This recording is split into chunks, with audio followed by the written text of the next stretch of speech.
Hello, എല്ലാവർക്കും നമസ്കാരം. നമ്മൾ ഈ റീസെന്റ് ആയിട്ട് യുകെയിൽ നടന്ന കലാപത്തെക്കുറിച്ച് കേട്ടു. ഏതാനും ദിവസങ്ങൾ മാത്രമേ ആയിട്ടുള്ളൂ ആ കലാപം പൂർണ്ണ തോതിൽ ഒന്ന് തീർന്നു എന്ന് പറയാനായിട്ട്.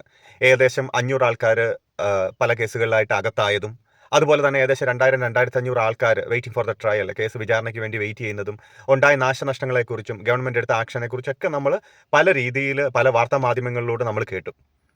അപ്പോൾ ഈ റീസെന്റ് ആയിട്ട് ഓസ്ട്രേലിയയിൽ നടന്ന ഒരു സംഭവം, അത് നമ്മളെല്ലാം ചിന്തിപ്പിക്കുന്ന ഒരു കാര്യമാണ്. അതുകൊണ്ടാണ് ഞാൻ ടൈറ്റിലിൽ യുകെയിലെ കലാപം കഴിഞ്ഞു, ഇനി അടുത്തത് ഓസ്ട്രേലിയ ആണോ എന്നൊരു ഡൗട്ട് പോലെ ഒരു ടൈറ്റിൽ എഴുതിയത്. അപ്പോൾ നിങ്ങൾ ആദ്യം തന്നെ ലൈക്കും ഷെയറും കൂട്ടാൻ വേണ്ടി വായി തോന്നുന്നത് വിളിച്ച് പറയാതെടാ എന്ന് ആദ്യമേ പറയാതെ ഞാൻ പറയുന്ന കാര്യങ്ങളൊന്ന് കേട്ടിട്ട് അതിനുശേഷം നിങ്ങൾക്ക് വിലയിരുത്താം. അങ്ങനെ ഒന്നും ഉണ്ടാകാതിരിക്കട്ടെ ഇവിടെ, അങ്ങനെ ഉണ്ടാകുകയില്ല. പക്ഷേ എങ്കിലും ചെറിയ ചെറിയ കാര്യങ്ങൾ, സമൂഹത്തിൽ വന്നിരിക്കുന്ന മാറ്റങ്ങൾ, ഈ റീസെന്റ് ആയിട്ട് വന്ന ഒരു പ്രധാനപ്പെട്ട വാർത്ത, ഇത്രയും കാര്യങ്ങൾ നിങ്ങളോട് പറയാനാണ് ഞാൻ ആഗ്രഹിക്കുന്നത്. റീസെന്റ് ആയിട്ട് ഇവിടുത്തെ കെയ്ൻസ് പോസ്റ്റ് അല്ലെങ്കിൽ ഇവിടുത്തെ ഒരു ഓൺലൈൻ പത്രത്തിൽ വന്ന ഒരു ചെറിയ വാർത്ത, പക്ഷെ ആ വാർത്തയ്ക്ക് വലിയൊരു മാനമുണ്ട്. അതുകൊണ്ട് തന്നെയാണ് ഞാൻ ഇത് നിങ്ങളുമായിട്ടും ഷെയർ ചെയ്യാം എന്ന് വിചാരിച്ചത്. അതിൽ വന്ന വാർത്ത ഇങ്ങനെയാണ്: കെയ്ൻസിൽ ജീവിക്കുന്ന ആളുകൾ ഈ ഒരു ന്യൂസ് ലെറ്റർ കണ്ട് വളരെയധികം അവർക്കത് മോശമായിട്ട് ഫീൽ ചെയ്തു, അല്ലെങ്കിൽ ദേ ഫെൽ ഡിസ്ഗസ്റ്റഡ്. സോ അവരതിനെ പൂർണ്ണമായിട്ടും, ഇപ്പം മലയാളത്തിലൊക്കെ വാർത്തകൾ പറയുന്നത് പോലെയാണ്, അർഹിക്കുന്ന അവജ്ഞയോടെ പുച്ഛിച്ച് തള്ളി എന്നൊക്കെ പറയാം. ഇനി എന്താണ് ഇവർക്ക് കിട്ടിയ ഈ ന്യൂസ് ലെറ്റർ, അല്ലെങ്കിൽ എന്താണ് ഈ ആളുകൾ പുച്ഛിച്ച് തള്ളിയതെന്ന് അറിയണ്ടേ? ഇവിടെയുള്ള ഓസ്ട്രേലിയയുടെ പല ഭാഗത്തുള്ള വെള്ളക്കാർ ജീവിക്കുന്ന വീടുകളിലെ പോസ്റ്റ് ബോക്സിൽ, നമുക്കറിയാം ഇവിടുത്തെയൊക്കെ സിസ്റ്റം, നമുക്കറിയാം ഓരോ വീടിന് മുമ്പിലും പോസ്റ്റ് ബോക്സ് ഉണ്ടാവും. ആ പോസ്റ്റ് ബോക്സിൽ രാത്രിയുടെ മറവിൽ പലർക്കും ഓരോ ലെറ്റേഴ്സ് കിട്ടി, അല്ലെങ്കിൽ ഓരോ നോട്ടീസ് കിട്ടി. ആ നോട്ടീസിൽ പറഞ്ഞിരിക്കുന്ന ഒരു കാര്യം എന്ന് പറയുന്നത്, നമ്മൾ വെള്ളക്കാർ എത്രയും പെട്ടെന്ന് ഒരുമിക്കണം. ഇവിടുത്തെ മീഡിയയോ ഇവിടുത്തെ സർക്കാരോ ഒന്നും നമ്മളെ സപ്പോർട്ട് ചെയ്യുന്നില്ല. നമ്മുടെ രാജ്യവും നമ്മുടെ സ്ഥലവും നമ്മുടെ സൗകര്യങ്ങളും എല്ലാം നമുക്ക് നഷ്ടമായിക്കൊണ്ടിരിക്കുകയാണ്. ബാക്കിയുള്ള രാജ്യക്കാർക്ക് അവരുടെ അസോസിയേഷനും കാര്യങ്ങളും എല്ലാം ഉണ്ട്, അവർ കൂടുതൽ കൂടുതൽ ശക്തി പ്രാപിക്കുന്നു. പക്ഷേ നമ്മൾ ഒറിജിനലായിട്ടുള്ള വെള്ളക്കാർ, അതായത് പണ്ട് യുകെയിൽ നിന്ന് ഇവിടെ വന്ന ഒറിജിനലായിട്ടുള്ള വെള്ളക്കാർ ഇപ്പോൾ മൈനോറിറ്റി ആയിക്കൊണ്ടിരിക്കുകയാണ്. അതുകൊണ്ട് നമ്മൾ എത്രയും പെട്ടെന്ന് ഒരുമിക്കണം, ഇതിനെതിരെ നമ്മൾ പ്രതികരിക്കണമെന്ന്. ഈ ഒരു നോട്ടീസ് ആരാണ് ഇട്ടതോ എന്നോ എന്തിനാണ് ഇട്ടത് എന്ന് അതിൻ്റെ എഴുതിയിരിക്കുന്നതിൽ നിന്ന് വ്യക്തമാണ്. പക്ഷേ ആരാണ് ഇട്ടതെന്ന് അറിയില്ല. പക്ഷേ ഓസ്ട്രേലിയയുടെ പല ഭാഗത്തും ഇങ്ങനെയുള്ള നോട്ടീസുകൾ പല വെള്ളക്കാരുടെയും വീടുകളിൽ എത്തുകയുണ്ടായി.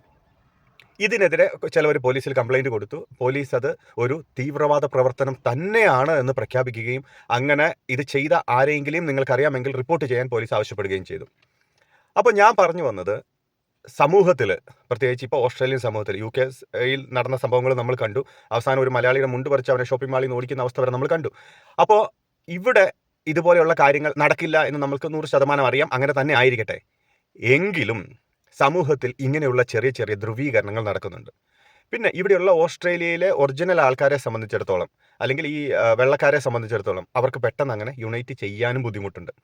ഞാൻ അതിനെക്കുറിച്ച് ഒരു ഡീറ്റെയിൽ ആയിട്ട് 1-2 ലേഖനങ്ങൾ വായിച്ചപ്പോൾ അതിൽ പറഞ്ഞിരിക്കുന്ന ഒരു കാര്യം, ഇവിടെയുള്ള വെള്ളക്കാർ ഇപ്പോൾ ഇതിന് മുമ്പുള്ള 2 തലമുറയെ സംബന്ധിച്ച് പറയുകയാണെങ്കിൽ, ഒത്തിരി ആളുകളുടെ പാർട്ട്നേഴ്സ്, അല്ലെങ്കിൽ അവരുടെ ഭാര്യമാർ, അല്ലെങ്കിൽ ഒഫീഷ്യൽ വിവാഹം കഴിച്ചിട്ടില്ലെങ്കിൽ അവരുടെ പാർട്ട്നേഴ്സ് മിക്കവാറും ഒത്തിരി ആളുകളുടേത് ഏഷ്യൻസ് ആണ്.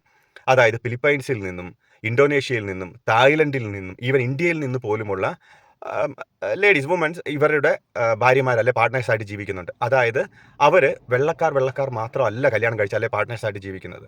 ഈ ഒരു മാറ്റം വന്നത് കഴിഞ്ഞ ഒരു 10-25 വർഷങ്ങൾ, അല്ലെ 10-30 വർഷങ്ങൾക്കിടയിലാണ്.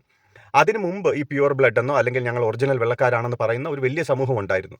പക്ഷേ കാലം മാറിയതോടുകൂടി, ഒത്തിരി ആളുകൾ ഇങ്ങോട്ട് വരാൻ തുടങ്ങിയതോടുകൂടി, അല്ലെങ്കിൽ ഇവർ ഒത്തിരി യാത്ര ചെയ്യാൻ തുടങ്ങിയതോടുകൂടി, ലോകം മാറിയതിൻ്റെ ആ മാറ്റം ഇവിടെയും പ്രതിഫലിച്ചു.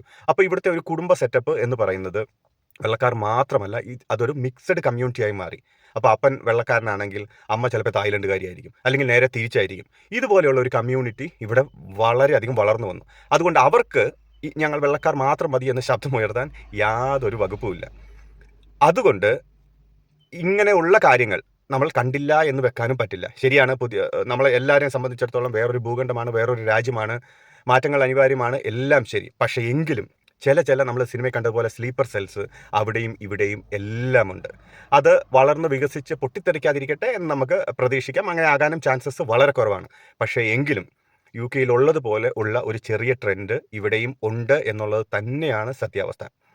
അപ്പോൾ ഇതാരെയും പേടിപ്പിക്കാനോ അല്ലെങ്കിൽ അയ്യോ you have to be careful എന്നൊന്നും പറയാൻ വേണ്ടിയല്ല. പക്ഷേ ഒരു ഇൻഫർമേഷൻ, ഇങ്ങനെ ഒരു യാഥാർത്ഥ്യം ഉണ്ട് എന്നുള്ളത് എല്ലാവരും മനസ്സിലാക്കിയിരിക്കേണ്ട ഒരു കാര്യം തന്നെയാണ്.